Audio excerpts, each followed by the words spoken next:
Hey, what's up, everybody? Welcome to the MPL After Hours. This one's a little bit of a special one because not only was I like inspired, but I was already kind of thinking of like making this into like a video instead of a full-on podcast. And then I did a bunch of recordings and tried to like do the streaming and things like that, but it all just didn't work out as well as I wanted to. And I thought this would be the best way to get my ideas out comprehensively. And let me tell you why.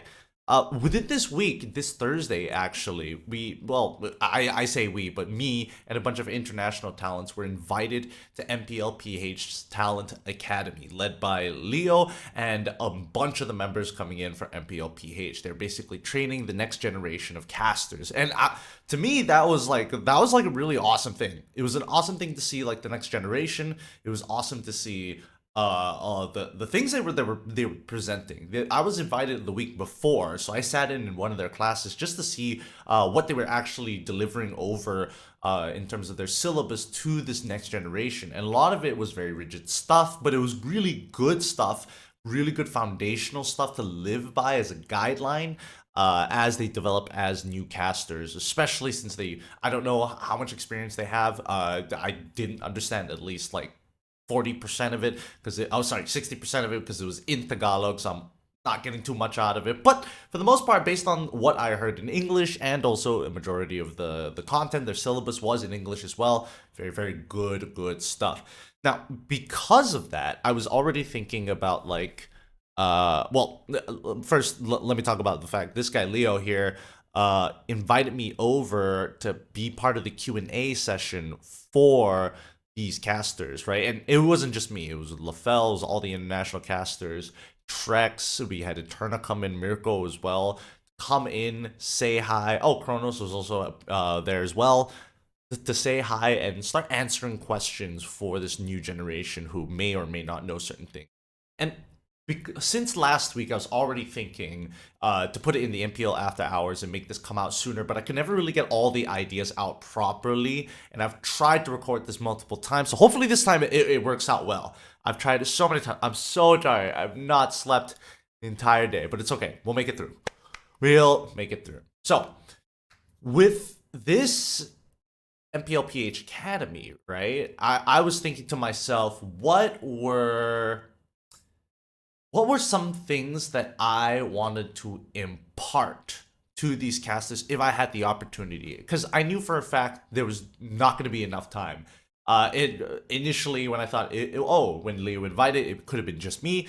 Oh, then sure, then I guess I could fill in a lot of gaps. But then I realized that it was a lot of casters, so we had our slide, introduced ourselves, got a question, and we had to pass the ball on, and so on and so forth until everybody had their opportunity to present themselves and get a question. And then at that point, they opened the floor, right?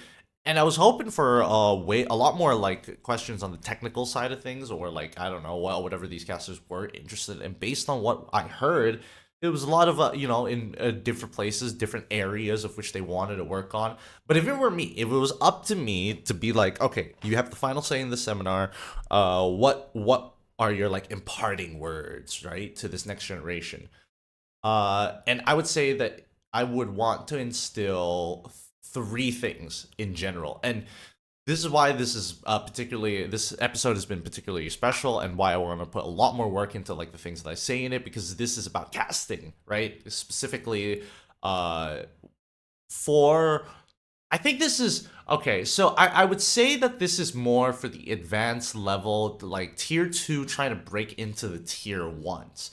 I think that's going to be like one of the hardest plateaus a lot of casters are going to face in their career, within their lifetime, right? Especially if you're starting out, you don't necessarily know where you're going to go, and there's also no guarantee that you're going to get the job, right? So you're kind of just going anywhere, trying to get your name out, and then eventually go to bigger and better things. The question is, what defines you besides your connections that can provide the quality of work? And what I've figured out over my long tenure of 11 years of casting are three. These are the three things that I would instill into newer or tier two casters after they have fully understood and have mastered the basics, have understood the fundamentals of each of the casting roles. And for quick context, for everybody, there are three major roles. There is play by play, there is color, and then there is analyst, right? Now, obviously, there's color slash analyst, and there's also a desk host, right? It kind of depends on where you're from, or depending on your broadcasting style, or who taught you the broadcasting style, or which part of the medium of broadcasting, because esports is kind of its own thing. There's also traditional radio stations and TV shows, the way that they do it, and those types of broadcast media are slightly different. But at the end of the day, right, the reason why we break it into these roles is so that we have a very clear understanding of how the dynamics either work or the things that we are going to say, do, or bring up. Obviously, a lot of that is going to be talked before the actual broadcast, but here are some things that I would hope that the newer generation don't take too literally. Imagine that these are guidelines. A lot of the casting techniques and everything that you hear for is either to cover, compensate, emphasize, make better, or it has some form, shape, or purpose, right? So the important thing here is, number one, being honest with yourself. I think a lot of newer casters struggle and they need to get criticism from somebody who is more experienced, where I think that 99% of people, or at least 90% of people, can confidently look at themselves and say exactly what is wrong, right? It helps with self-criticism when you are re-listening to the broadcast, if you are already doing that. Most people tend to avoid the problem, move away from the problem. Unfortunately, in the casting business, you got to take this head on, because you have to recognize your strengths and your weaknesses. If you cannot accept that you have strengths and you have weaknesses, you are going to lag behind everybody else who's putting that much more work in themselves because they're honest. Now, if you're going to be honest with yourself, I would suggest that you first make yourself accountable for what you say. I took this in a very literal way in my early days of casting. If I couldn't remember a sponsor reel, if I couldn't open and close smoothly, if I wasn't able to hit the 10-second countdown when my producers are talking in my ear, things like that. Whenever I make those types of mistakes, or I misquote a hero's name, I would do push-ups, right? Every time I make a mistake, I would keep a mental tally, and then I would just strike it down on my notebook. And eventually I would have a bunch of strikes and I would have to pay for them. And how I would pay for them is push-ups. Really simple way to kind of try and break the habit. You don't want to do push-ups. My arms were so tired at one point. You can't afford to make any more mistakes, and you're scared to say some things because you're so tired. So again, you can push yourself in any way that you want to, but the important thing is that you develop a system to help yourself be honest with yourself, okay? This also can apply to other casters. If you can look at yourself and say, these are my strengths and these are my weaknesses, that means you can objectively look at yourself and cut away the unnecessary things, right? And that means you can look at another caster and also analyze them and understand their strengths and weaknesses.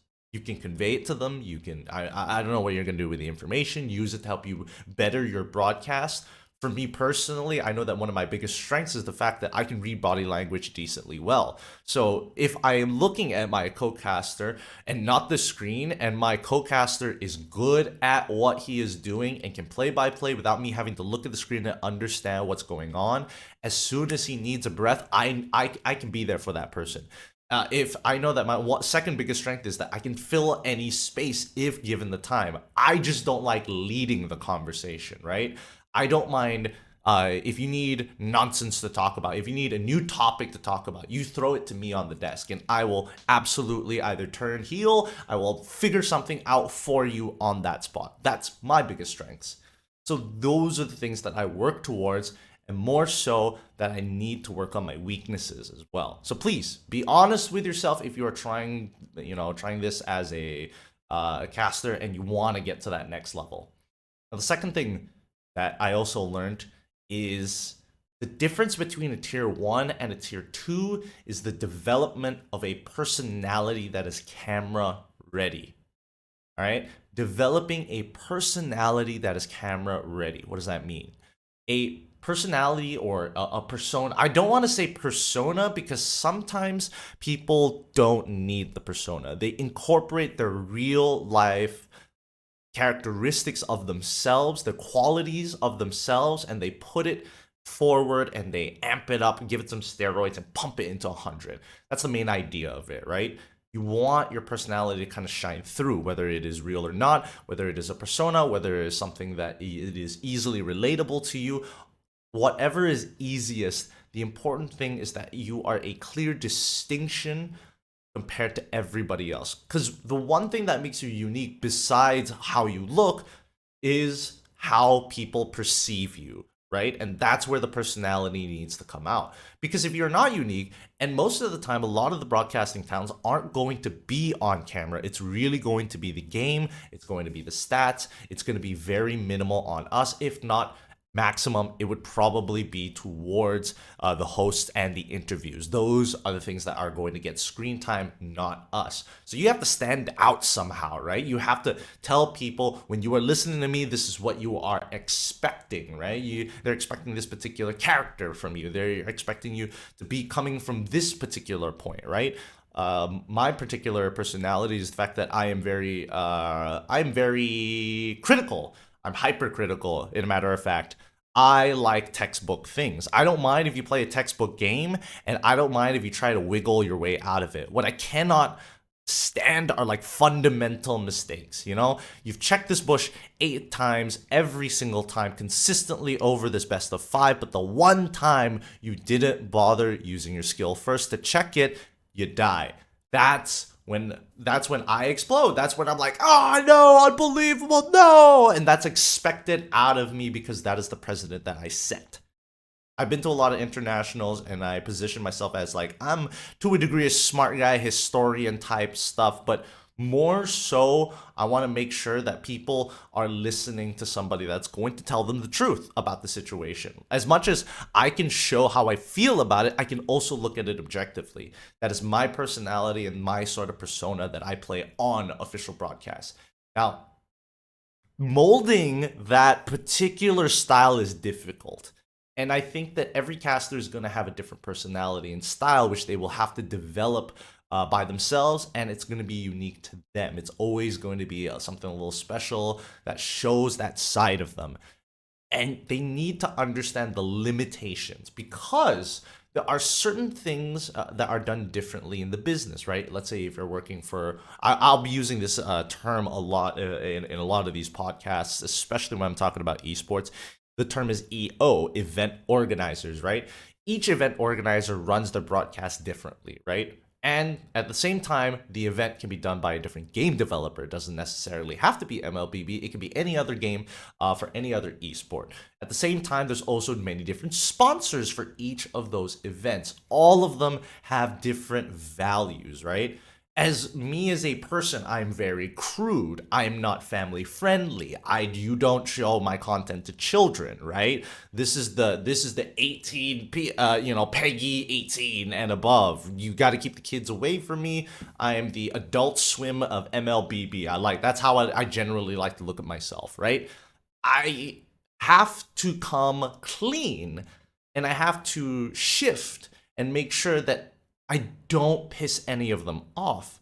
I don't want to start dropping F bombs, calling people, racial slurs and things like that on a broadcast that's not cool with it at all. That will cost me jobs. So understanding these limitations help you kind of mold your character to fit the box that they have already set for you, because those guidelines are never going to change. And obviously in some of these broadcasts, they're not going to compromise if it is a family friendly show. Take Pokemon for an example. They're so family friendly, you can't even say kill. They're like elimination or knockout, right? And most of the time it's just knockout. They are knocked down, right? These Pokemon are not dying, even though they devour each other to make sure that their ecosystem runs functionally. But that's not the point. The point of it is that you cannot forget that personality isn't just the way you speak and these character traits, but it's the way that you express it. And remember that this is a very expressive art form. We don't know how you're going to do it. We don't know what the stepping stones are going to be, but it's going to be unique to you and your journey. So don't worry if you don't get this straight away, but you can take your time. You can take your time with this. That being said, we're already a couple minutes into this, so I just want to thank everybody who's been giving so much love and support towards the MPL After Hours, the content that I've been doing. I've been reading a lot of your comments and I've been hearing what you guys have been saying. And it's been so, so awesome, which is why I'm wondering why you guys are so bad with skins. Like, come on, every single time I get into these games and I'm wondering, it's like, hey, when's the next Vexana gonna absolutely ruin my game without looking that great? Which is why you guys should consider the Zenith skin and buy it right now, because time is running out. And if you need diamonds, let me tell you about the place to go. RRQ Shop. You see the skin? You see the skin? This skin? Oh baby, so good. Vexana's Zenith is a once-in-a-lifetime opportunity for you guys to have a skin that truly makes you stand out inside and outside of the game. So quickly top up some of these diamonds using the code GETTINGQ at RRQ Shop here today, and also support the esports team while they're still at it. They still might have a chance to actually go to the playoffs, so hopefully we'll roll the dice and see how that goes. But hey, RRQ Shop, go check them out. Go get your diamonds, please. I need this, man. If you saw the last video, like, they're catching on. They're catching on. Please, you guys might put me in trouble.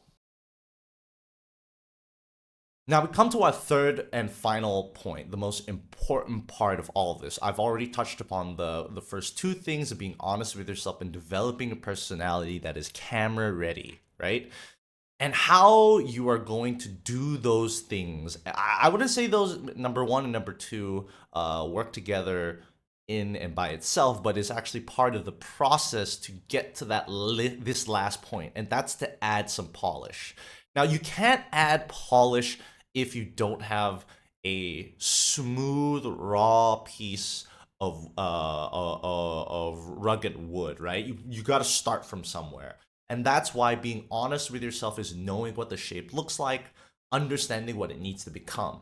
The second part of developing that personality is slowly chipping away until you can get the rough shape as close as you possibly can before you get to this very final step. Because there's no point getting to this final step if you haven't done the first two. You need to do the legwork. And this is why I say that this particular things that I want to impart are for the casters who are already working so hard in tier 2, looking for a chance to become tier 1. Now, adding polish is by far the most important thing here, only because this is what's going to make you so different compared to everybody else. This is why it's going to feel, or people think, wow, he really let that line loose effortlessly. How did he come up with that on the spot, right? So many things that you can do on broadcast, and I think that here at least the MPL, the M series, we've done a lot of cool things. With ESL in particular, they let us do like a little bit more. We got crazier with like cold opens. We got crazier with one of the seasons, actually tying LaFell up so that he doesn't curse the draw and things like that. You know, really, really fun ideas, but that doesn't necessarily apply to some of the M series where we had to come up with different ways to be a little more interesting, right? So how do we start this? We've got the personality, we've got some grand ideas, and a lot of time. So let us first learn how to psychoanalyze, right? Psychoanalyzing is part of the polish. This is why you got to be honest with yourself and why you already need a great idea. Because once you have a great idea, you need to start asking yourself, what is the purpose of the idea? Now, everybody is probably thinking, okay, if I'm a play-by-play, what's this like cool thing that I could do to be different? And the same can be said about colors and analysts. How could they present ideas differently in a way that is unique to them while still coming off as quick, condensed, straight to the point, and tells us more than what we needed to know, right? To develop the narrative, to develop the story. Or in any case, to kind of prove a point if you are an analyst, right? The purpose of the idea is to make sure that we focus all of our attention upon what the execution needs to be. Let's say this is the final call of a match. How do we set up this final call? When we know the base is about to break, there's one line that comes from who, then we end on what line. Something as simple as that, right? Simple idea. I want to end with an epic line. This is how me and Mirko did it during MSC 2024, where, well, that's actually kind of bad because 2024 it was really interesting because it was actually Mirko who was supposed to say that final line, but he gave it over to me. And I was like, damn, this is the first time Malaysia won. So he felt like it was right. I had to rip it. I wasn't ready for it. I wish I could have like done that final line just like a little bit better, but it was already so epic and so raw that that's what we wanted to present, and it came off really, really awesome. It came off really, really nice, and I personally think that it could have been better, because I think that the idea could have been a little bit more developed, but sometimes the best ideas may not be the most polished. So you got to kind of like experiment with that and be honest with yourself when you are VOD reviewing it later down the line. Okay, so let's simplify this, right? Let's simplify this. I know this is a lot of information for you to take right now, but think of it this way, right? Start with a simple idea. Let's say you want to get a reaction from the audience. So let's develop this idea a little bit more. How exactly are you going to do that, right? A developed idea would sound more like, I want to make the audience feel tension. Okay, so now we've gotten from reaction to focusing down on specifically, I want them to feel tension. And that could be tension towards the team's tensions towards the game, the fact that it's 1-to-1. Is it because this is an elimination match? We can set the stakes to help that idea. Now, a fully developed idea looks like this. I want to create tension by showing that this showdown took 6 months in the making. If you preface anything of that sort, people are immediately, oh, this took 6 months? A point of intrigue, a point of interest, and it also helps bring out the tension in this potential match, because 6 months is a very long time. That's half a year of somebody's life if you're really thinking about it. And when you are really people who are listening and people who are really thinking about it will start to understand the situation that they're currently in. It makes it a little bit more relatable. That's the difference between simple ideas turning into developed ideas, turning into fully developed ideas. Now, this is very condensed and it actually is a little bit more intricate, but I think for a lot of the T2 casters, this is going to be more than enough to help you get to that next level once you start to understand the length and breadth, the depth, and the length that some of your casting techniques can develop into, and the ways that you can kind of tai chi it around, jumble it up, turn it into something completely new every single time. Now, after you have developed the idea, right, then we have to think about how do we execute the idea. And this is where people tend to fail. And even amongst the international talents, we have whiffed ideas. We have come up with really fully developed ideas, but unfortunately just could not execute it on the day itself, or it's just, I don't know, and something's just not working out well between the chemistry, or we couldn't get the idea down, or something that was just a little off on the timing. I think a good example of this was it was M5. It was me and Leo who was doing the analyst segment, and we wanted to do like a Keel and Peel bit where both of us kind of like the bellhop, Keel and Peel skit. Shake up, walk up to each other, and it's just going, oh man! I mean, if you guys seen, just go search it up, Keel Peel bellhop. That's exactly what we wanted to do, right? And unfortunately, it took a couple of tries before we actually got there, when we should have gotten it within like the first 2 straight away. And obviously, it was frustrating that we couldn't nail it. We tried to nail it. I even forced an extra time, just one more time, just to try and get it right. And even then, it wasn't like 100%, but we had to make peace with it, right? So that's why really think about the idea. More importantly, make sure that you can execute upon the idea. Practice the execution, because and mainly plan for the execution as well. Depending on what your plan is or the ideas, use anything at your disposal. I'm talking about like hand signals, context clues, the way that you say stuff, graphics, any little thing in the show that could help you give that signal of, hey, we execute now. Oh, the graphic pops up. This is where we're gonna start the banger back and forth that we planned the day before, Hand signals to be able to say, hey, I want to do something impromptu. Can you follow up with me? things like that. Give me half a second, you know, and so many things that you can do on the broadcast to help with this execution. Now, more importantly, you can't do this by yourself, right? You can have a gimmick, but you don't know who you're going to be working with at the end of the day. It could be, you know, somebody you've worked in the academy, somebody you worked within the T2 scene, or all of a sudden you start breaking into the T1s and you're not doing the most important thing, which is having a pre-discussion about these ideas before the event or before the games that you're going to do. Don't leave them out of the loop. It's important that everybody has the same idea. And this way, you have somebody else to also kind of tell you whether or not the idea is going to fly. And some people are okay with it. Some people are not okay with it. But this kind of gauges whether or not, you know, hey, what type of broadcast we're coming into this. Is this person okay with these types of like silly jokes, that we are not taking ourselves too seriously? If they want a more professional broadcast, that means you got to come from a different angle. So again, these ideas are very malleable. And I think that the most important thing, well, I keep saying everything is important. So look, everything within casting is considered a concept. Everything is not set in stone. Nothing has to be rigid, but you gotta know the rules to break it. It's contradictory, which is why casting is such a beautiful art form.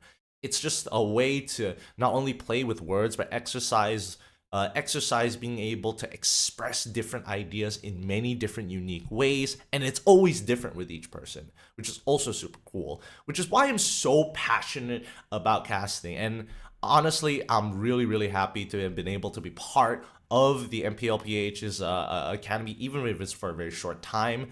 And I think, you know, they're doing a great job over there, you know, building up the next generation. And, you know, we suffered a lot in the early days. So I really hope that, you know, a lot of these casters don't have to go through the things that we did in the early days of the Wild Wild West of esports. Because that was, oh, the Wild Wild West of esports was bad. It was bad. Sometimes you get paid great. Sometimes you don't get paid for like a year and a half. That's that's the variance we're talking about. But overall, yeah, those are the things that I would say that in my 11 years, these three things are the ones that I want to kind of impart if ever any of the students there at the MPL PH Academy happen to stumble upon this video and decide to, you know, maybe take a listen into and see what this old man has to say. Because I'm pretty sure a majority of them were pretty intimidated when all of the talents were there, and it's just so many, there were so many opportunities. We were a well of knowledge. I feel like it was so, I don't know why, I feel like it was so wasted,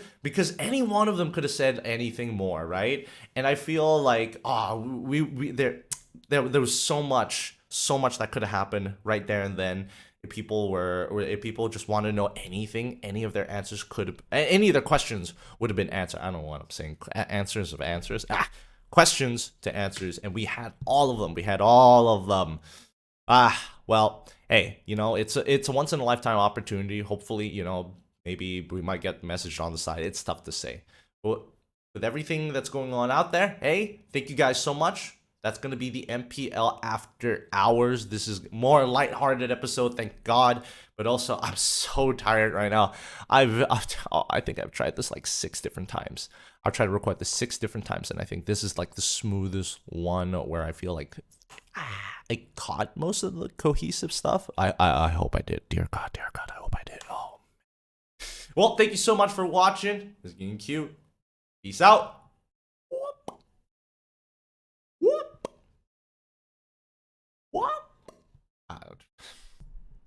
I can't fucking deal with this right now. I'm in the middle of this goddamn caster thing.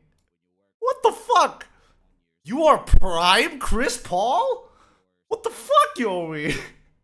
It's too good. It's too good.